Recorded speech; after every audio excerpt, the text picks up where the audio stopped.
It's like active war zone. তখন আমাদের সেই ফিলটা হচ্ছিল যে আমরা মুক্তিযুদ্ধের জন্য পরিকল্পনা করছি। আমাদের দাবি কখনো সরকার বিরোধী ছিল না। আমাদেরকে রাজাকারের সাথে তুলনা করা হচ্ছে জাস্ট বিকজ আমরা আমাদের রাইট চাইতেছি বলে। আমি মনে কুরবানির সময় এত রক্ত দেখি না। তো আমি আমার গালের এই অংশটা দিয়ে মুগ্ধর কপালে ঠিক চাপ দিয়ে ধরে রাখি। যত গুলি করবি কর, তবুও আমরা হচ্ছে এই স্বৈরাচারকে আর থাকতে দিব না। প্রাউড ফিল হচ্ছিল যে এই দেশের জন্যই হয়তোবা জেলে ছিলাম, যে আমরা আইনের লোক, আপনারা যদি আমাদের উপর হামলা করেন তাহলে এটা অপরাধ হবে। আমার ছেলেকে তো মেরে ফেলছে, তোমরা তো কিছু করতে পারলা না। তুমি ক্ষমতার জোরে মিথ্যে লিখবে জানি, প্রয়োজন হলে তেমন নিজের রক্ত দিয়েই না হয় সত্যগুলো ঠিক লিখে রাখা হবে। আইইউবির স্টুডেন্ট কারো কমান্ডে মাঠে নামে নাই। তারা মাঠে নামছে তাদের ব্যক্তিত্ব থেকে, তাদের বিবেকবোধ থেকে, তাদের ব্যক্তিগত দায়ভার থেকে। কোটা সংস্কারের দাবিতে আন্দোলনরত শিক্ষার্থীদের উপর হামলার প্রতিবাদে এবারে রাজপথে নেমেছে বেসরকারি বিশ্ববিদ্যালয়ের শিক্ষার্থীরা। 17 জুলাই অনির্দিষ্টকালের জন্য বন্ধ করে দেওয়া হয় সব পাবলিক বিশ্ববিদ্যালয়। এমন চরম সংকটময় মুহূর্তে ফিনিক্স পাখির মতো উড়ে আসে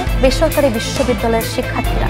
আন্দোলনের সেই স্রোতে যোগ দিয়েছিল North South, AIUB, UIU, Northern Canadian, ULAB, Daffodil ও স্ট্যামফোর্ড সহ সব বেসরকারি বিশ্ববিদ্যালয়ের ছাত্রছাত্রীরা। প্রায় নিভে যাওয়া সেই আন্দোলন নতুন করে জাগিয়ে তোলেন বেসরকারি বিশ্ববিদ্যালয়ের শিক্ষার্থীরা। কোটা সংস্কারের দাবি থেকে সরকার পতনের দাবিতে রূপ নেওয়া এই আন্দোলন এগিয়ে নিতে অন্যতম গুরুত্বপূর্ণ ভূমিকা পালন করেন বেসরকারি বিশ্ববিদ্যালয়ের শিক্ষার্থীরা। এই গল্পটা আইবিটিএনদের, এই গল্পটা আমাদের। যেখানে আন্দোলনের শুরু হয়েছিল এক কণ্ঠে, হাতে লেখা পেপার ফেস্টুনে, যেখানে রাজপথে নামা মানে শুধু প্রতিবাদ নয়, ছিল বেঁচে থাকার লড়াইও। ওই লড়াইয়ে আমরাও ছিলাম শিক্ষার উল্টা পিঠে। আজকে আমরা দেখব সেই উল্টো পিঠ, যেখানে আমরাও ছিলাম, আছি, থাকবো।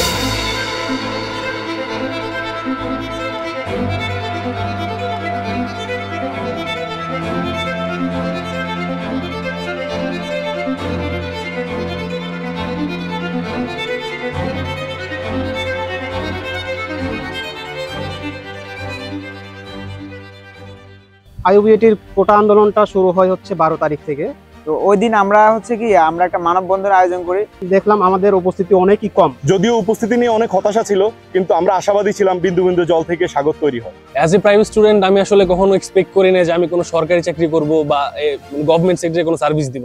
তাও কোটা আন্দোলনের শুরু থেকেই প্রাইভেট অনেক ভার্সিটি অনেকভাবে সক্রিয় ছিল। কিন্তু 14 তারিখ হাসিনা যখন প্রেস মিটিং এ বলে, তার মানে কি মুক্তিযোদ্ধার সন্তান নাতিপুতিরা কেউ মেধাবী না? যত রাজাকারের বাচ্চারা নাতিপুতি হলো মেধাবী, তাই না?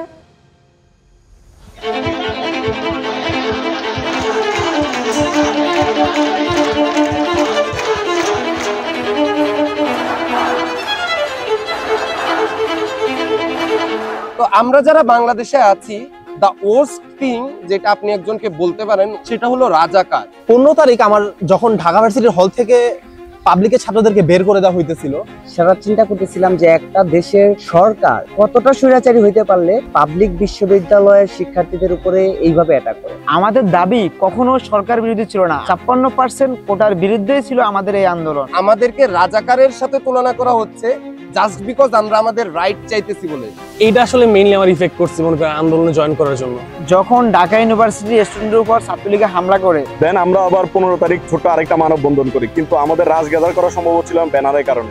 নাসির স্যার যখন শাহবাগে যান, আমরা তখন আরো উৎফুল্ল হই যে আমাদের একজন টিচারও নৈতিকভাবে আমাদের জায়গা থেকে সমর্থন জানানোর জন্য শাহবাগের সংহতি জানাইতে গেছে। পরিকল্পনার অংশ হিসাবে সেদিন রাতেই আমরা আশেপাশে কয়েকটা ইউনিভার্সিটি সাথে আমরা গুগল মিটে একটা মিটিং করি এবং 16 তারিখ কিভাবে আন্দোলন করব তার জন্য আমরা একটা পরিকল্পনা করি। যেখানে আমাদের প্ল্যান ছিল যে বিএনএস অবরোধ করে আমরা ঢাকার সাথে উত্তরবঙ্গের যোগাযোগ বিচ্ছিন্ন করব এবং আমাদের একটা স্ট্রং হোল্ড দেখাবো যে আন্দোলনে প্রাইভেট কতটা সক্রিয় ভূমিকা রাখতে পারে। দেন আমরা রাতেই একটা প্ল্যান করি ব্যানারের জন্য।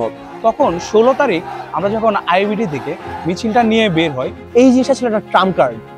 আওয়ামী লীগ সরকার কখনো ঘুণাক্ষরেও কল্পনা করে নাই প্রাইভেট ইউনিভার্সিটির স্টুডেন্টরা এতখানি ম্যান পাওয়ার নিয়ে এসে আন্দোলনটাতে এই পরিমাণ ফুয়েল ঢালবে, আন্দোলনটাকে এই পরিমাণ জায়গা করে তুলবে। আমাদের তখন 22 সেমিস্টার চলছিল, যার ফলে স্টুডেন্ট অনেক কম ছিল সেক্টরে। তারপরেও যে এত পরিমাণ স্টুডেন্ট ছিল আমাদের এটা কল্পনার বাইরে। আইবিটি থেকে যে রোড ম্যাপটা করা হয়তো, যে আইবিটি থেকে সুইচ গেট থেকে জমজম টাওয়ার, ওইখান থেকে হাউস বিল্ডিং থেকে বিএনএস, এই প্রত্যেকটা জোনগুলাতে প্রত্যেকটা ভার্সিটির যে স্টুডেন্টরা থাকতো এটা আমরা মার্জ হয়ে যেতাম। মার্জ হয়ে আমরা যাই দেখতাম যে রাজুকের স্টুডেন্টরা আর উত্তর হাই স্কুলের স্টুডেন্টরা আগে থেকে আমাদের সাথে কথা হইতো যে ভাই আমরা আসি, আপনারা আসেন, আমরা এখানে মোটামুটি একটা দখল নেওয়ার চেষ্টা করতেছি। টিটু স্যার, মেহেদি স্যাররা সম্মুখ সারিতে করে বিএনএস অব্দি গেছিল এবং আমাদের বিশ্ববিদ্যালয়ের অন্য যে শিক্ষকরা আছে তারা বলতেছিল যে তোমরা ন্যায়ের সঙ্গে আসো, ন্যায়ের সঙ্গে থাকো এবং প্রত্যক্ষভাবে আমরা না পারি পরোক্ষভাবে হলো তোমাদের সাথে আমরা আছি। সেই জায়গাতে যদি আমরা স্ট্রং হোল্ড দেখানোর মতো একমাত্র প্রাইভেট ইউনিভার্সিটি ছিল এবং এই দায়িত্বটা আমরা আইইউবিটি, উত্তর ইউনিভার্সিটি, নর্দার্ন, বিজিএম এর শান্তমরিয়াম এবং কলেজের স্টুডেন্টরা মাইলস্টোন, রাজুক, দেন হচ্ছে Uttara high school, Bangladesh medical, আমরা এখানে একটা স্ট্রং হোল্ড তৈরি করার চেষ্টা করি। তো সেখান থেকে যখন 16 তারিখে আমরা স্বাভাবিকভাবে বিএনএস সেন্টারে আন্দোলন করে আমরা বাসায় আসার পরেই আমরা খবর দেখি যে বিকাল 4টা থেকে 5টার ভিতরে আমাদের আবু সাইদ সহ পাশাপাশি সারা বাংলাদেশে প্রায় 6 জনের মতন ভাই শহীদ হয়ে যায়।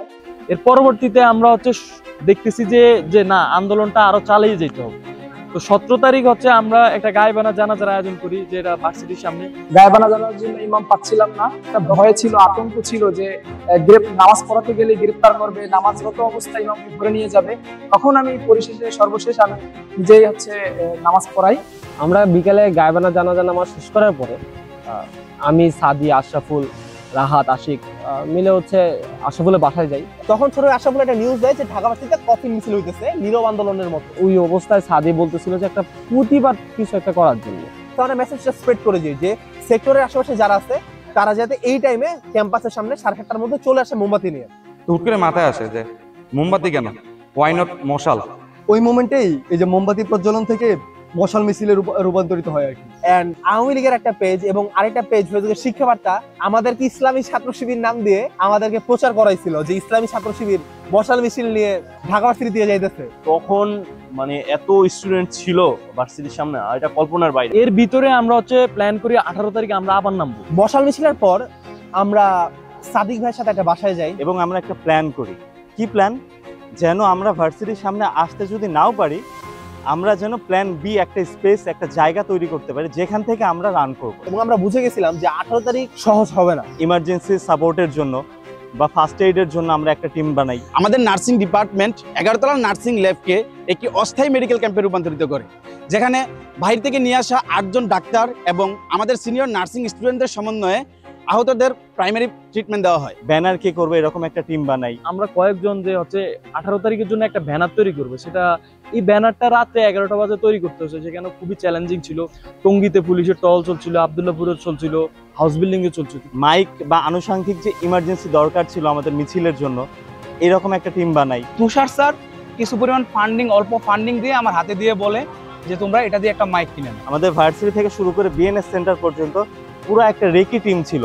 আইইউবিটি থেকে বিএনএস যাওয়ার সময় আমাদের জন্য কোন রাস্তা সেফ হবে, এজন্য একটা রিক্সা নিয়ে বিভিন্ন সেক্টরে বিভিন্ন রাস্তা আমরা রেকি করে আসি। এই প্রত্যেকটা জিনিস সেদিন 17 তারিখ রাতে মশাল মিছিল শেষে আমরা বসে ভাগ করে দিই। আমাদের আন্দোলনের মূল জায়গায় ছিল উত্তরা বিএনএস থেকে আজমপুর পর্যন্ত, কিন্তু ওই দিন রাতেই আমরা জানতে পারি যে আওয়ামী লীগও আমাদের সেম জায়গায় পরদিন একটা সমাবেশ ডাকে। তারপর আবার সোশ্যাল মিডিয়াতে ছাত্রলীগের ধারালো অস্ত্রের মহড়া, তারপর ওরা অস্ত্র ধার করতেছিল, অস্ত্র প্রস্তুত করতেছিল, এরকম নিউজগুলো ভাইরাল হইতেছিল।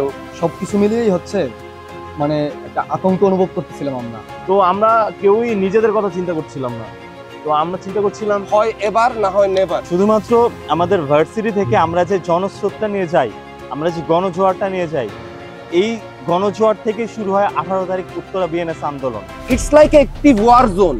এক পাশ থেকে পুলিশ হামলা করতেছে, আরেক পাশে উইথ বেয়ার হ্যান্ডস, খালি হাতে জাস্ট ঢিল নিয়ে ছাত্ররা, জনতা তাদেরকে প্রতিহত করতেছে। একদম গোলাগুলি, প্রচুর গোলাগুলি চলে। টিয়ার শেলের ধুলাবালি, একবার ছাত্ররা আগাচ্ছে, পুলিশেরা একবার আগাচ্ছে, গুলি করতেছে, উপরে ফায়ারিং করতেছে, এইরকম একটা ম্যাসাকার পরিবেশ। হঠাৎ করে দেখতে পেলাম যে আমার পায়ের ঠিক কাছাকাছি একটা টিয়ার শেল ব্লাস্ট হয় এবং প্রচন্ড টিয়ার শেলের ধোঁয়ায় সবকিছু অন্ধকার হয়ে যায়। তো আমি দেখতেছি জীবনে কখনো টিয়ার শেলের ধোঁয়া ওইভাবে এক্সপিরিয়েন্স করিও নাই। যখন আমরা দেখি আমাদের সামনে দিয়ে অনেকগুলা লাশ, অনেকগুলা আহত মানুষ আমাদের সামনে দিয়ে যাচ্ছিল, তখন আর নিজেদেরকে কন্ট্রোল করা পসিবল হয় না। গুলি সে রাস্তার উপর পড়ে আছে, আমরা আনতে যাইতে পারতেছি না, কারণ আমরা যখন লাশ আনতে যাই তখন আবার আমাদেরকে গুলি করতেছে তারা। আমরা অনেকেই চেষ্টা করছিলাম টিন দিয়ে বা কোনোভাবেই যেহেতু লাশটা আনা, বা আমরা চেষ্টা করতেছিলাম হাত জোর করতে, ইশারা দিচ্ছিলাম যে হাত জোর করতেছি, লাশটা আনতে দেন, কিন্তু তারা দিচ্ছিল না, অনবরত আমাদের উপর গুলি চালিয়ে যাচ্ছে।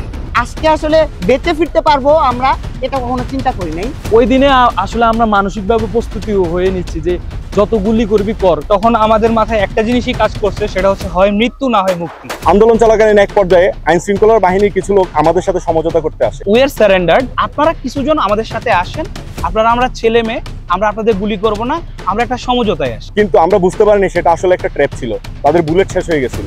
ওই টাইমটাই ফ্লাইওভার দিয়ে দুটো বিজিবির গাড়ি, একটা অ্যাম্বুলেন্স আসলো। পুলিশ বুঝলো যে তাদের অ্যামুনেশনের রিফিল আসতেছে এবং তারা পয়েন্ট ব্ল্যাঙ্কে রেখে আমাদের গুলি করা শুরু করলো হঠাৎ সমঝোতার মাঝখানে। ওই সময় আমি একদম ফ্রন্ট লাইনে চলে গেছিলাম, আমার শরীরে তখন জাস্ট একদম ব্রাশ ফায়ার হয়ে গেছে। আমি তখন বুঝি নাই যে আমার শরীরে এতগুলো গুলি লাগছে।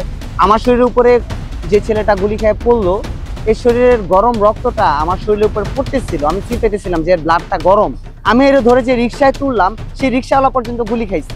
তখন আমরা মিডিয়া কাভারেজ খুঁজতেছিলাম, কোনো সাংবাদিক সেখানে ছিল না, কোনো ফুটেজ কাভারেজ নাই। তখন আমার এক ফ্রেন্ড আছে, ফ্রেন্ডের ভাই যমুনা টিভিতে চাকরি করে, ওনাকে রিচ করে বলি, ভাই উত্তরাতে তো কোনো মিডিয়া কাভারেজ হইতেছে না, এখানে তো শত শত লাশ পড়তেছে, শত শত আহত হইতেছে। এরপরে আমরা তাদেরকে নিয়ে কুয়েত মৈত্রী হাসপাতালে নিয়ে যাই। ধাওয়া পাল্টা ধাওয়ার সময় আমরা মেয়েরা কুয়েত মৈত্রী হসপিটালে অবস্থান নেই। Chairman sir, Utpal sir, coordinator Shahin sir এবং সিবিআই ডিপার্টমেন্টের তুষার স্যার, আরও অনেক স্যার ছিল। আমি ওই মোমেন্টে আসলে কোন স্যার আসছে, কেন আসছে, এটা দেখা থেকে তারা আমাকে কিভাবে হেল্প করে, ওটার দিকে বেশি ফোকাস ছিল। তারপর বিকালের দিকে অ্যাম্বুলেন্সে করে কিছু সংখ্যক ছাত্রলীগের লোকজন ঢুকতে চেয়েছিল। তারপর এটা যখন আমরা জানতে পারি, আমরা আইভিটি স্টুডেন্টরা আমরা মূলত হাসপাতালের সামনে অবস্থান নেই, যাতে বাইরে কেউ ঢুকতে না পারে, ইভেন পুলিশও যাতে ঢুকতে না পারে। আবার সাংবাদিক যারা ছিল, হলুদ মিডিয়া কিছু, এরা ইনফরমেশন পাস করতে আবার পুলিশের কাছে যে অমুক জায়গায় কয়টা হচ্ছে শহীদ আছে, তাদের ইনফরমেশনটা যে পাস করতে পারে, ওইটা হচ্ছে পুলিশ কোনোভাবে ছিনিয়ে নিতে পারলে লাশ গুম করতে পারবে। ওয়াশরুমের দরজা আর হচ্ছে বিছানার মাঝখানে যে করিডোরটা থাকে, সেখানে হচ্ছে কিছু লাশ ছিল। আইটির একটা ভাইয়া ছিল তানবিন, ওনার মা ছিল, ওনার মা এসে আমার হাতটা জাস্ট ধরলো এবং চিল্লায় বলতেছিল যে আমার ছেলেকে তো মেরে ফেলছে, তোমরা তো কিছু করতে পারলা না।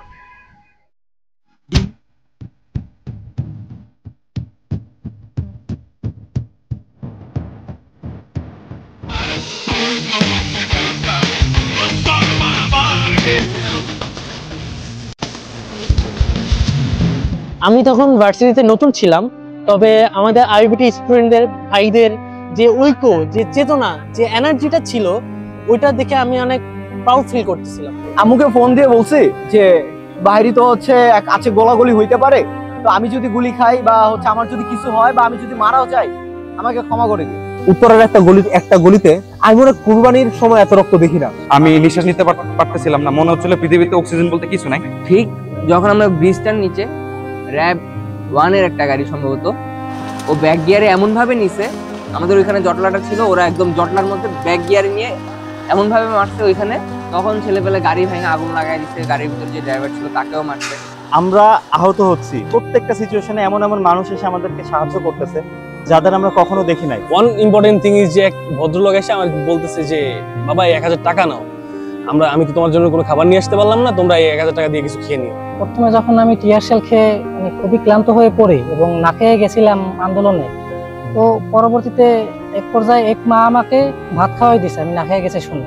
এক রিক্সাওয়ালা চাচা আমার পাশে এসে বসে আমাদের জিজ্ঞেস করছিল, মানে মেবি হয়তো কেউ একজন খিচুড়ি বা খাবার দিছে কোনো একটা, উনি হচ্ছে গিয়ে আমার সাথে কথা বলতেছিল, তখন আমি জিজ্ঞেস করছি বাবা তুমি এটা খাবা।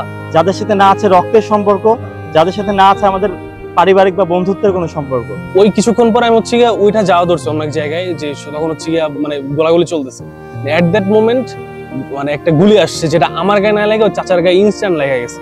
একজন আন্টি সে তার বাসা থেকে আমাদের জন্য রীতিমতো কেক বানিয়ে নিয়ে আসছে, এবং এগুলো শেষ হওয়ার পরে সে আবার বলছে যে তোমাদের যা লাগে, যেরকম হেল্প লাগে আমরা করবো। তো এই আন্দোলনটা শুধুই ছাত্রদের মধ্যে সীমাবদ্ধ ছিল না, কেউ একজন মসজিদের মাইক থেকে হচ্ছে একটা ঘোষণা দিছে যে এলাকাবাসী আপনাদের সাথে আছে, ছাত্রদের সাথে এলাকাবাসী আছে, কারো যদি কোনো শেল্টার লাগে, কারো যদি কোনো খাবার লাগে, সে যাতে সেক্টরের ভিতরে আসে। মানে এমন একটা পরিবেশ, এটা ভাষায় বলে বোঝানো সম্ভব না। তখন আমি বিএনএস এর ভিতরে একটা গলিতে আসরে নামাজে দাঁড়াই, তখন আমার মনে হচ্ছিল যে আমি বাংলাদেশে নয়, মনে হচ্ছে যে একটা যুদ্ধের ময়দান, এইদিকে গোলাগুলি চলে, এইদিকে ছাত্র মরে, এইদিকে একটা দেশের লড়াই হয়, আর এইদিকে হচ্ছে আজান হচ্ছে, নামাজ পড়তেছে। তো সেখানে মুগ্ধ ভাই সহ অনেকেই শহীদ হয়, অনেক আইবিটির প্রায় হাজার স্টুডেন্ট, অনেক স্টুডেন্ট আহত হয়। পূর্ব থানার ছাদের উপর থেকে পুলিশ আমাদেরকে বিভিন্নভাবে গুলি করার চেষ্টা করে। সেই গুলিতে আমি পায়ে আহত হই। মুগ্ধ আমাকে তখন ওর সাথে 1 কেস পানি ছিল, আমাকে বলে যে ভাই আপনার পানি লাগবে কিনা। মুগ্ধ যেহেতু 2টা হাত ব্লক ছিল, তখন আমি মুগ্ধর ওই পলিথিন থেকে পানি নিয়ে নিয়ে সবাইকে দিচ্ছিলাম। একসাথে তৎক্ষণাৎ অনেকগুলো গুলি বর্ষণ হয়। তো ওই মুহূর্তে আমি দৌড় থামিয়ে দিই এবং পেছন ঘিরে তাকাই। তাকিয়ে যখন দেখতে পাই যে মুগ্ধ একদম সিজদার পজিশনে মাটিতে পড়ে আছে, ওর মাথা থেকে রক্ত বের হয়ে রাস্তায় গড়িয়ে পড়ছিল এবং ওর চোখ দুটো খোলা ছিল, আমার দিকে তাকিয়ে আছে। একজন রিক্সাওয়ালা মামা তখন দৌড়ে আসে এবং রিক্সাওয়ালা মামা বলছিলেন মামা আমার রিক্সায় তোলেন। তো আমি দেখতে পাচ্ছিলাম যে শুধুমাত্র কপালে আঘাতপ্রাপ্ত হয়েছে এবং কেউ একজন চিৎকার করে বলছিলেন যে ভাই যেহেতু কপাল থেকে রক্ত বের হচ্ছে, কপালটাতে চাপ দিয়ে ধরেন। আমার 2 হাত ব্লক ছিল, তো আমি আমার গালের এই অংশটা দিয়ে মুগ্ধর কপালে ঠিক চাপ দিয়ে ধরে রাখি। মুগ্ধকে নাইমুন নিয়ে গিয়েছিল ক্রিসেন্ট হাসপাতালে। মুগ্ধ ছিল রাস্তার অপোজিট সাইডে, আর রাস্তার এই পারে আমাকে বন্ধু লিঙ্কন এবং আতিক নিয়ে যায় উত্তরা আধুনিক মেডিকেল। তখন আমি স্নিগ্ধকে প্রথম কল দিই, বলি যে তাড়াতাড়ি চলে আয়। স্নিগ্ধ চলে আসে। স্নিগ্ধ এসে আমার পাশে একটা বেডে বসেছিল। আমরা তখনও বুঝতে পারিনি, কারণ মুগ্ধর সম্পূর্ণ মাথা আসলে ডাক্তাররা ব্যান্ডেজ করে রেখেছিলেন, ওর চোখ বন্ধ ছিল। আমরা ভেবেছিলাম হয়তো চিকিৎসা দেওয়া হয়েছে, ও হয়তো ঘুমোচ্ছে বা বিশ্রাম করছে। তো বেশ কিছুক্ষণ পর আরেকজন ডাক্তার আসলেন এবং তিনি আমাদেরকে বললেন যে আসলে ওর পালস পাওয়া যাচ্ছে না। তখন স্ক্রিনে ফার্স্ট আমরা একটা স্ট্রেট লাইন দেখতে পেলাম এবং তখন বুঝতে পারলাম যে মুগ্ধ আমাদের মাঝে আর নেই। বিকেলের পর আমরা যখন ওখানে অবস্থান করি, পুলিশ এতটাই আক্রমণাত্মক হয়, আমরা মনে করি যে আমাদের সন্ধ্যার পরে ওখানে থাকা আর উচিত হবে না। তখন মাইকে ঘোষণা দিয়ে দেয় আমাদের হচ্ছে বাসায় চলে যেতে হবে। তো ওই 18 তারিখের আন্দোলনের পরের সাথে সাথে আমরা একটা ইন্টারনেট ব্ল্যাকআউটের মধ্যে পড়ি। সারা দেশে ইন্টারনেট সংযোগ ব্যবস্থা অফ হয়ে যায়।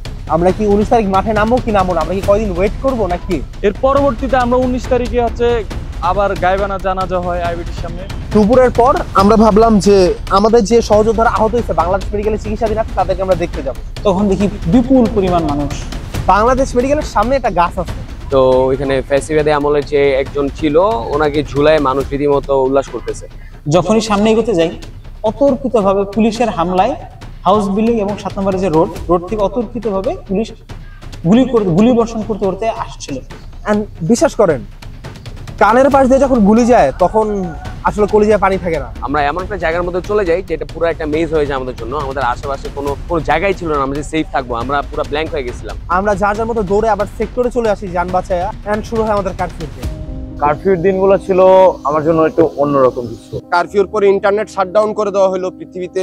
বাইরের পৃথিবীকে আমরা কিছুই জানাবো না, আমরা দেশের সবাইরে মেরে ফেলবো, বাট বাইরের পৃথিবী জানবে সবকিছু স্কুল। সো আমরা বুঝতে পারছিলাম না আন্দোলনের পরবর্তী গতিপথটা কোন দিকে এগোবে। মানে একটা স্ট্রাগলিং মোমেন্টের মধ্যে আমরা ছিলাম আর কি। যেমন ছাত্রলীগের হামলা, পুলিশের রেড, রাস্তায় যানবাহন নাই, এইসব প্রতিকূলতা অতিক্রম করে তারা আন্দোলনটাকে বেগমান রেখেছিল। স্টুডেন্ট হলে বা আন্দোলনের সাথে জড়িত এমন কেউ থাকলে তারা হচ্ছে ধরে নিয়ে যেত। তো 25শে জুলাই আমি হচ্ছে টিউশনি থেকে বাসায় ফিরছিলাম, তখন পুলিশ টহল দিচ্ছিল। তো আমাকে ডাক দিয়ে বলা হয় যে আপনি কোথায় পড়েন, কোথায় যাচ্ছি, কেন যাচ্ছি, তারা চেক করে আমাকে বুঝতে পারে আমি আন্দোলনের সাথে সম্পৃক্ত। উনি যখন ফোন চেক করছিল তখন উনি অনেক ভিডিও ফুটেজ, ছবি এগুলা দেখে ফেলে। তখন সেখান থেকে ধরে আমাকে উত্তর পশ্চিম থানায় নিয়ে আসে।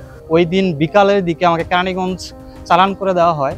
তো তখন বাসা থেকে বারবার ফোন আসছিল যে আমরা যাতে বাসায় চলে যাই, কারণ এরকম ভয়াবহতা দেখে তাদের পরিবার ঢাকাতে তাদেরকে সেফ মনে করেনি। বিভিন্ন জন বিভিন্ন দিকে মুভ করে, কেউ গ্রামের বাড়ি চলে যায়। আমি যখন বাড়িতে গিয়েছিলাম তখন আমি একটা 4 ঘন্টা জ্যাম পাইছিলাম রাস্তার মধ্যে। যেখানে 5-10 মিনিট জ্যাম থাকলে মানুষ বিরক্ত হয়ে যায়, সেখানে 5-6 ঘন্টা জ্যাম থাকার পরেও মানুষ কোনো বিরক্ত হয় নাই, উল্টা স্টুডেন্টদেরকে সাপোর্ট করছে। ইন্টারনেট আসে যায় এই অবস্থা। শেষ 29-30 তারিখের দিকে মোটামুটি ইন্টারনেট আসে, কিন্তু স্লো। সেদিন 2 আগস্ট শুক্রবার আমাদেরকে উপর থেকে ঘোষণা দেওয়া হয় শান্তিপূর্ণ মানববন্ধনের জন্য। তো আমরা যখন মাঠে নামি ওই সময় দেখলাম যে অনেকগুলা আঙ্কেল টাইপের লোক ওরা হচ্ছে মিছিল করতেছে এবং আমাদেরকে প্রচুর পরিমাণে গালিগালাজ করতেছে যে এখানে থাকা যাবে না, মাঠ যেন ছেড়ে দিই। তখন সাহস করে জুম্মার নামাজের পর দুপুরে 2টার পরের দিকে লাঞ্চটা শেষ করে আমাদের 11 নম্বর সেক্টর মসজিদের ওখানে আসলাম। দুপুরের পর হচ্ছে আমরা মুভ করি ডাচ বাংলা ব্যাংকের দিকে, মানে বিএনএস এর দিকে যাব। ওই সময় ঠিক আমি সহ 7-8টা মেয়ে, আমাদের পাশে আর কোনো ছেলে ছিল না, কেউ ছিল না, আমরা জাস্ট 7-8 জন ডাচ বাংলা ব্যাংকের পিছনে একটা জায়গায় আটকে যাই। 5-6-7 জন আমরা আইবিটি ছিলাম, আমরা সবচেয়ে মোস্ট সিনিয়র ছিলাম, আর বাকি সব ছিল মাইলস্টোনের জুনিয়র স্টুডেন্টরা ছিল, তারা ড্রেস পরে আসছে। আমাদের সামনে থেকে এক পাশে ছিল পুলিশ, এক পাশে ছিল ছাত্রলীগের কুলাঙ্গার সন্ত্রাসী। ওই অবস্থায় আমরা যতটুকু পেরেছি আমরা প্রতিরোধ করার চেষ্টা করেছি। তো ওরা এসে উড়াধুরা আমাদের উপর প্রচুর মারধর করলো, আমাদের প্রত্যেকটা মেয়েকে প্রচুর মারলো। তো আমরা ওখান থেকে কোনো রকমে বেঁচে দৌড়ে 3 নাম্বার রোডের দিকে একটা বাসার নিচে গ্যারেজের সামনে যেয়ে পড়ে যাই।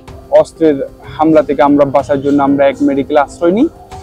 ওই মেডিকেলের পাইপ দিয়ে ছাদে উঠে আমরা এদেরকে বৃষ্টির মতো পাথর নিক্ষেপ করে পুলিশ আর ছাত্রলীগকে আমরা দমন করি। আইইউ ব্যাটের মানে আইইউ ব্যাট মানে ইউনিভার্সিটির পোলাপান বাহুবলী মুভির মতো পায়খানার পাইপ দিয়া ব্যয় উঠবে হাসপাতালের ছাদে, তারপরে তারা বৃষ্টির মতো ইট মারছে। বাসার যে দারোয়ান ছিল উনি অনেক হেল্পফুল ছিল এবং বাসায় হচ্ছে একটা আপু থাকতো যিনি ঢাকা মেডিকেলের ডক্টর। এবং আমাদের বাসার সামনে ছাত্রলীগ পাহারা দিচ্ছিল, যদি কোনো স্টুডেন্ট পায় তাকে ওখানেই মারা হবে। গেটের সামনে অলরেডি ছাত্রলীগের আরো অনেকেই হচ্ছে লাঠিসোঁটা নিয়ে দাঁড়িয়ে আছে যে আমরা বের হব এবং ওরা আক্রমণ করবে। এরকম একটা ভয়ঙ্কর, একটা অপ্রীতিকর অবস্থার সংকটাপন্ন তৈরি হয়। ওই মোমেন্টে আমার মাথায় আসলো যে আচ্ছা আমি ফেসবুকে একটা পোস্ট করি, যদি ওই পোস্টটা কোনোভাবে কেউ দেখে হেল্পফুল হয়। আমার পোস্টটা পরে অনেক বেশি ভাইরাল হয়ে যায় এবং আমাদের ভার্সিটির সাদিক স্যার সহ অনেক ফ্যাকাল্টিরা আমাদের ওই পোস্টটা দেখে এবং আমাদের সাথে কন্ট্যাক্ট করে। ওখান থেকে স্যাররা অনেককে রেস্কিউ করে। 3 তারিখে আমাদের প্রোগ্রাম ছিল রোড টু শহীদ মিনার। আমরা শহীদ মিনারে যাই এবং ওখানে ঘোষণা আসে এক দফা, শেখ হাসিনার পতন চাই, পতন চাই। Anything happens, Hasina has to go. কেন আদেশ মানি না আমি চিরসাথী, আমি না মানি আইন, আমি না জানো অধীন, যেন আমি শ্রেষ্ঠ, শুধু আমি সঠিক, কেবল আমি সত্য, পুরা দুনিয়া বেঠিক। প্রলয় আমি করি ধ্বংস, আমি শত্রু খাইলে সদা হন্য, আমি শৃঙ্খল মানি না, মৃত্যু চিনি না, আমি চলে ওঠা শিখা নিভিতে জানি না। 4 তারিখ দিনের বেলা ঘোষণা আসে, 6 তারিখে আমাদের road to Dhaka long march অনুষ্ঠিত হবে। তো সেটা পরবর্তী রাতে চেঞ্জ হয়ে পরিস্থিতির উপর ডিপেন্ড করে চেঞ্জ হয় সেটা নিয়ে আসা হচ্ছে 5 তারিখে আমাদের লং মার্চ। 5 তারিখ সকালে আমরা সকাল 11টার দিকে ভিন্ন ভিন্ন জায়গা থেকে মানুষ একত্রিত হয় বিএনএস এর সামনে। আর্মি, সেনাবাহিনী এবং বিজিবি তারা মিলে ব্যারিকেড দিয়ে রেখেছিল। এবং প্রথম মানুষ অনেক কম থাকলেও পরবর্তীতে এতটাই জনসমাগম হয় আর্মির পক্ষেও কন্ট্রোল করা অসম্ভব হয়ে যায় এবং আমরা হচ্ছে ব্যারিকেড ভেঙে গণভবনের দিকে রওনা হই। যখন আমরা বিএনএস এর বাধা বিপত্তি সব শেষ করে সামনে আগানোর চেষ্টা করি, তখনই আমি আমার খুশিতে একজন সেনাবাহিনী কর্মকর্তাকে আমি আমার কাঁধে তুলে নিই। বাংলাদেশের সবচাইতে বড় মানুষের পদযাত্রা হয় উত্তরাতে। তখন 5 লাখের মানুষ, 5 লাখের বেশি হবে সংখ্যা, 5 লাখ মানুষের মিছিল আমরা উত্তরা থেকে গণভবনের উদ্দেশ্যে পদযাত্রা শুরু করি। এরপরে সারা দেশের আমজনতা গণভবনের দিকে ছুটতে থাকে। তখন আমরা এক পর্যায়ে শাহবাগ দিয়ে জানতে পারি শেখ হাসিনা স্বৈর শাসক দেশ থেকে পলায়ন করেছে আর বাংলাদেশ নতুন দিনের বাংলাদেশে প্রবেশ করে। আমাদেরকে আর কোনো স্বৈরাচার কখনো ভয় দেখাতে পারবে না। আমাদের রিকশাওয়ালারা যেভাবে ছাত্রদের পাশে এসে দাঁড়িয়েছে, উত্তরা আধুনিক আমাদেরকে যেই সাপোর্টটা দিচ্ছে, উত্তরের ভিতর কোনো হাসপাতাল আমাদেরকে ওই সাপোর্টটা দেয় না। আমাদের ডক্টরসরা যেভাবে বিনা পারিশ্রমিকে আমাদের স্টুডেন্টদের সহায়তা করে গেছে, নিজেকে খুব প্রাউড ফিল হচ্ছিল যে এই দেশের জন্যই হয়তোবা জেলে ছিলাম, এদের জন্যই জেলে ছিলাম। এই জিনিসগুলো আমাদেরকে একটা জিনিসই শেখায় যে স্বাধীনতা, আন্দোলন সবকিছুর উপরে একটা জিনিস থাকে, সেটা হচ্ছে মনুষ্যত্ব। সময় বদলায়, পরিস্থিতি বদলায়, কিন্তু আমাদের অবস্থান কখনো বদলায়নি। যখন রাস্তায় ট্রাফিক পুলিশ ছিল না, আমরা শিক্ষার্থীরা ছিলাম উত্তরার মোড়ে মোড়ে। যখন বন্যায় প্লাবিত করেছে ফেনী, কুমিল্লা ও লক্ষ্মীপুর, আমরা পৌঁছে গেছি সাহায্য নিয়ে। যখন রাত ছিল ডাকাতের ভয়াল, আমরা তখন পাহারাদার ছিলাম সকলের নিরাপত্তা। পাকা স্থানগুলো আমরা পূরণ করেছি আমাদের দায়িত্ববোধ দিয়ে। আমরা কেবল ছাত্রই নই, আমরা যোদ্ধা। আমরা ন্যায়ের পক্ষেই ছিলাম, আছি এবং থাকবো। আমি গর্ব করি আমি একজন IUBATian. I proud to be an IUBATian. আমি একজন আইইউবিটিয়ান। আমি গর্বিত আমি একজন আইইউবিটিয়ান। আমি গর্ব করি যে আমি একজন আইইউবিটিয়ান। আমি গর্ব করি আমি একজন IUBATian. To be an IUBATian. আমি গর্বিত কারণ আমি একজন আইইউবিটিয়ান। and I am proud to be an আইইউবিটিয়ান। আমি গর্ব করি আমি an IUBATian. Proud to be an IUBATian. আমি একজন গর্বিত আইইউবিটিয়ান। আমি গর্ববোধ করি আমি একজন আইইউবিটিয়ান। আমি গর্ববোধ করি আমি একজন আইইউবিটিয়ান। একজন আইইউবিটিয়ান। একজন আইইউবিটিয়ান। একজন আইইউবিটিয়ান হিসেবে আমি সত্যিই গর্ববোধ করি। I proud to be an আইইউবিটিয়ান। আইইউবিটিয়ান। গর্বিত আইইউবিটিয়ান। আমি একজন IUBATian. I am proud to be an IUBATian. আমি একজন গর্বিত আইইউবিটিয়ান। আমি গর্ব করি আমি একজন আইইউবিটিয়ান। আর আমিও গর্ব করি আমিও একজন আইইউবিটিয়ান। 16 তারিখ থেকে 5 তারিখ পর্যন্ত আইইউবির স্টুডেন্ট কারো কমান্ডে মাঠে নামে নাই। তারা মাঠে নামছে তাদের ব্যক্তিত্ব থেকে, তাদের বিবেকবোধ থেকে, তাদের ব্যক্তিগত দায়ভার থেকে। এটা আমার বাস ছিল, তো যেটাতে হচ্ছে 18 তারিখ সারাদিন আন্দোলন করি। এখানে আইইউবিটিয়ান লেখা যে 71-এর সময় আমাদের যে যোদ্ধারা ছিলেন, তারা বনে জঙ্গলে বা অন্ধকারে বা বিভিন্ন আড়ালে থেকে তারা বিভিন্ন প্ল্যান করতেন, তারা তাদের যুদ্ধের জন্য নকশা তৈরি করতেন। একটা টিয়ার শেল আমার সামনেই পড়ে, যেটা আমি নিয়ে আসছি ওখান থেকে। ওই দিন যে শার্টটা আমি পরাচ্ছিলাম ওই শার্টটা আমি এখনো স্মৃতি হিসেবে রেখেছি। তখন আমি আইবিবি স্টুডেন্ট ছিলাম না, তবে আমি যখন উত্তরে আসতাম আন্দোলনে যোগ দেওয়ার জন্য, মোস্ট অফ দ্য পার্সনের গলায় আমি একটা রিবন পাইছি, সেটা ছিল আইবিবি রিবন। আজকে আমি এটা পরে আছি।